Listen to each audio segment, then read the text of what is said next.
Assalamualaikum warahmatullahi wabarakatuh. Selamat pagi semuanya, anak-anak yang soleh dan solihah. Kelas 6 SDIT Cordova 2 Islamic School. Oke, semoga semuanya dalam keadaan sehat walafiat ya. Ingat, tetap jaga protokol kesehatan karena kita masih di era pandemi ya.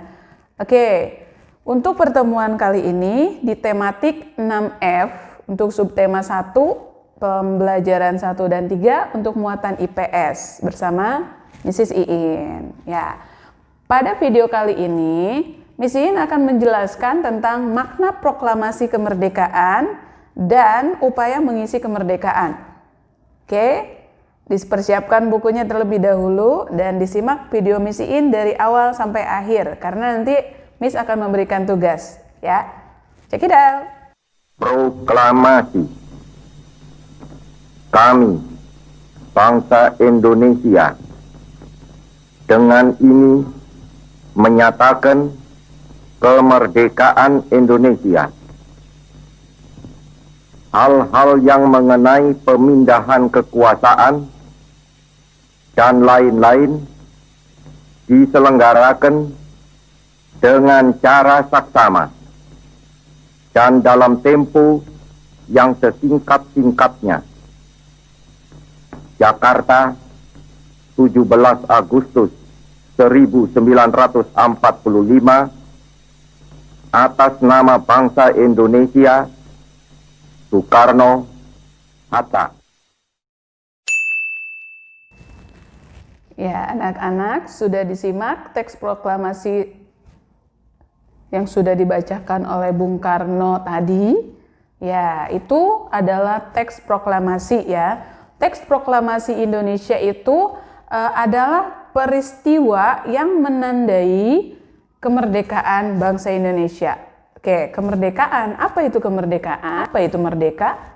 Merdeka artinya bebas dari penjajahan. Ya, sebelum bangsa Indonesia mencapai kemerdekaannya, kita sudah terlebih dahulu nenek moyang kita ya, leluhur kita mengalami yang namanya penjajahan. Ya, butuh proses dan perjuangan yang panjang sampai akhirnya mencapai kemerdekaan yang sekarang ini kita rasakan. Ya.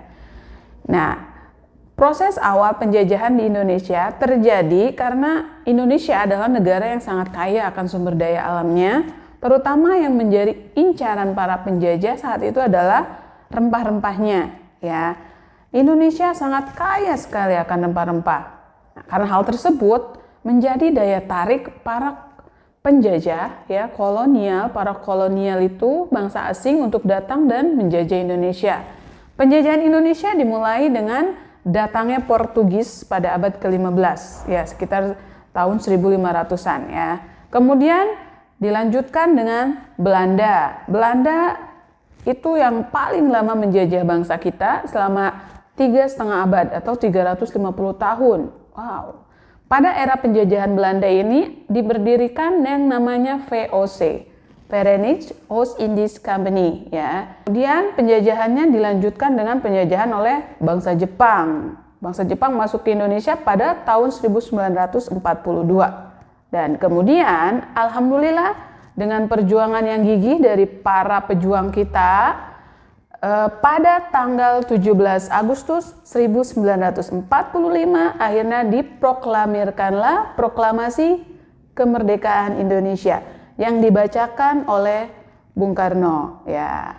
Tokoh proklamator kita adalah Bung Karno dan Bung Hatta ya. Oke, kemudian Miss sekarang mau tanya nih, makna kemerdekaan Indonesia itu apa sih? Ya, secara de facto ada dua hal ya untuk memaknai kemerdekaan Indonesia ini. Ada yang de facto dan juga de jure.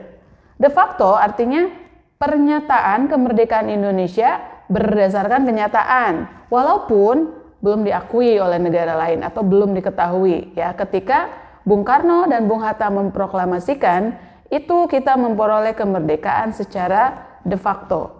Ya. Kemudian secara de jure, artinya mendapat pengakuan dari negara lain. Nah, berdasarkan jenisnya, makna proklamasi kemerdekaan itu dibedakan menjadi 5. Yang pertama adalah spiritual. Berdasarkan aspek spiritual, makna proklamasi kemerdekaan adalah meyakini bahwa kemerdekaan adalah anugerah atau berkah dari Allah yang Maha Esa. Ya, Allah sudah memberikan berkahnya kepada bangsa kita untuk bisa memerdekakan diri dari para penjajah. Kemudian aspek hukum. Secara hukum, makna proklamasi kemerdekaan adalah berlakunya hukum di Indonesia. Artinya ada aturan atau tata tertib yang harus dipatuhi oleh bangsa lain ketika memasuki Indonesia. Kemudian, secara sosiologis, makna proklamasi kemerdekaan adalah perasaan bebas atau merdeka secara fisik maupun mental. Kemudian dari aspek politik, or politis ya, Indonesia sudah mempunyai negara sendiri. Artinya sudah tidak lagi dalam kolonialisme atau jajahan negara lain. Dia sudah berdiri sendiri ya. Dan terakhir adalah aspek historis atau sejarah, yaitu makna proklamasi kemerdekaan adalah titik puncak perjuangan bangsa Indonesia berdasarkan aspek historis atau sejarah. Ya, banyak perjuangan-perjuangan yang sudah dilewati. Ya, pasti kalian juga sudah belajar di IPS, tematik untuk muatan IPS sebelumnya. Setelah Indonesia merdeka, untuk mempertahankan dan membangun bangsa kita, banyak hal yang bisa dilakukan untuk mengisi kemerdekaan ini. Ya, mengisi kemerdekaan dengan cara melaksanakan kewajiban sesuai dengan perannya masing-masing. Nah, karena kalian sebagai siswa, apa saja yang bisa kalian lakukan untuk mengisi kemerdekaan bangsa Indonesia ini? Ya, sebagai siswa dapat mengisi kemerdekaan dengan cara seperti berikut. 1. Belajar dengan tekun. Ya, dengan belajar dengan tekun, kalian akan mempersiapkan diri kalian menjadi generasi-generasi penerus bangsa yang handal. Ketika kalian dewasa nanti, kalian akan mempunyai kemahiran atau kehandalan yang bisa didedikasikan untuk bangsa Indonesia ini, sehingga memperkuat pertahanan negara. Nah, kemudian yang kedua, dengan cara berprestasi. Ya, ini merujuk dari yang pertama tadi. Dengan prestasi, kita bisa terus mengembangkan kemampuan kita, terus berusaha menjadi yang terbaik, generasi penerus bangsa yang baik. Nah, yang ketiga, jadilah pribadi yang santun, peduli, dan saling tolong-menolong. Nah, kenapa? Landasan inilah landasan dasar yang harus ada ya, akidah atau akhlak dalam diri seseorang ya. Nah, kalian sebagai generasi penerus harus mempunyai bekal itu. Kenapa? Nah, coba kalian lihat, saat ini banyak sekali para pengusaha ataupun para pejabat negara yang justru melakukan korupsi yang sangat merugikan, juga akan berdampak buruk dengan ketahanan terhadap pertahanan dan ketahanan negara kita. Dan itu adalah duri dalam bangsa kita. Kenapa? Karena hal itu menunjukkan kemerosotan moral di bangsa kita. Ya. Bangsa sendiri, bahkan pejabat negara justru memperburuk keadaan ekonomi dan pertahanan negara kita. Nah, Miss berharap kalian putra-putri Indonesia, murid, siswa dan siswi SD IT Cordova bisa memiliki bekal baik iptek maupun imtak yang kuat, sehingga di masa depan nanti kalian adalah calon-calon penerus bangsa yang handal baik secara keterampilan maupun akhlak yang baiknya juga sangat-sangat bagus ya, sehingga menunjukkan hal yang baik untuk bangsa kita. Oke. Kemudian yang keempat, mematuhi hukum dan tata tertib yang berlaku. Ya, otomatis ya, tadi makna proklamasi juga ada landasan hukumnya, aspek hukumnya. Jadi, sebagai warga negara yang baik, patuhlah pada aturan dan hukum yang berlaku. Oke.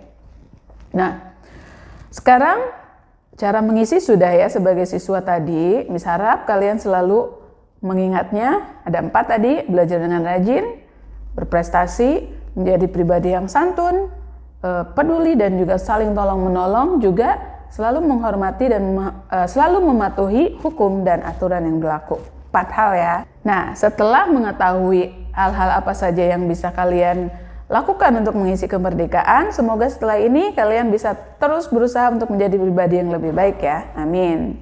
Nah, tujuan kemerdekaan itu apa sih? Nah, tujuan dari Bung Karno dan Bung Hatta dan para pejuang untuk memerdekakan bangsa Indonesia itu pasti ada tujuannya ya.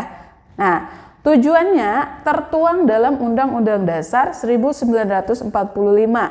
Jika kalian yang sudah pernah menjadi petugas upacara untuk pembacaan Undang-Undang Dasar 1945 pasti pernah membaca ya. Yang pertama adalah melindungi segenap bangsa Indonesia dan seluruh tumpah darah Indonesia. Tujuannya itu ya, melindungi dari penjajah ya, melindungi dari kolonialisme. Nah, itu. Yang kedua, memajukan kesejahteraan umum, mencerdaskan kehidupan bangsa. Ya, dengan merdeka kita bisa terus berusaha untuk menjadi negara yang maju ya. Yang ketiga, ikut melestarikan ketertiban dunia berdasarkan kemerdekaan, perdamaian abadi, dan keadilan sosial. Ya, itu adalah tujuan dari kemerdekaan Indonesia. Semoga sebagai penerus bangsa yang baik, kita bisa untuk mewujudkan 3 tujuan tersebut ya. Baiklah, demikian penjelasan tentang makna proklamasi kemerdekaan Indonesia serta cara untuk mengisi kemerdekaan ini. Semoga bisa dipahami. Jika memang ada hal yang belum dimengerti, boleh langsung japri Miss. Anak, terima kasih untuk semangat kalian untuk belajar IPS hari ini. Tetap semangat, tetap jaga protokol kesehatan, jaga imun tubuh, makan yang bergizi, dan juga istirahat yang cukup. Dan jangan lupa untuk selalu cuci tangan. Dan jika memang perlu untuk keluar, selalu menggunakan masker. Ya. Demikian pembelajaran hari ini. Terima kasih banyak untuk semua perhatiannya dan mohon maaf jika ada kesalahan dalam penyampaian materi. Sampai jumpa di pembelajaran selanjutnya. Wassalamualaikum warahmatullahi wabarakatuh.